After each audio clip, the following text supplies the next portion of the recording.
I bought for them in my hand, I ran far away from that carnage into the cold mountain at its side.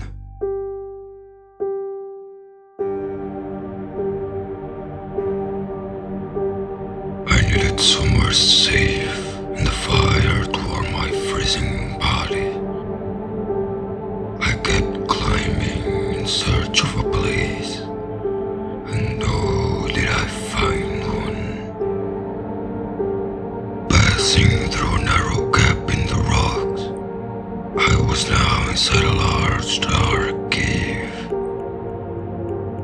With the wood I had gathered, I made a campfire, and then, finally feeling some kind of emotion, I lay down beside it, and tears started flowing down my face. A few moments had passed, and I could feel myself drifting into sleep. But in final moments, I heard a sound. As I lifted my head, I could see light coming from a passage that led deeper into the cave. I went towards it without a thought. What I found was both beautiful and ominous. A wide circular room with one set of tall marble doors in front of me. On the walls were drawings of people bleeding, all crawling and reaching towards the doors. In that moment, perhaps through luck, I understood their meaning. I grabbed the torch that was placed in the center of the room and walked forward. With no hesitation, I cut my left hand with the bottom of the torch and placed it against the split between both doors. The blood dripped down my hand into the bracelets I was now wearing, staining them.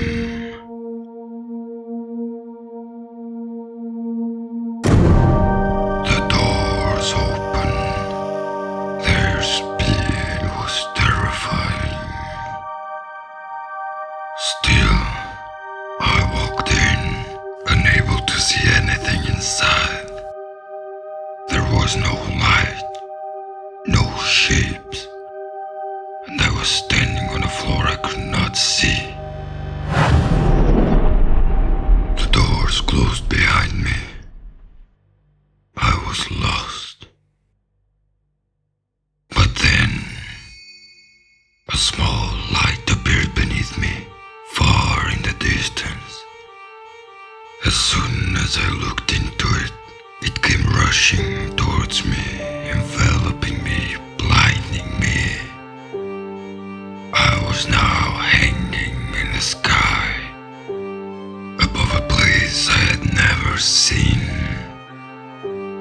I saw ground get covered in green, life flourishing across the world, people hunting together. I saw settlements being created, towns expanding into cities, civilizations being born, and I saw them all fall. Every single one. I saw a world with no more people. I saw life go back to its initial state, and eventually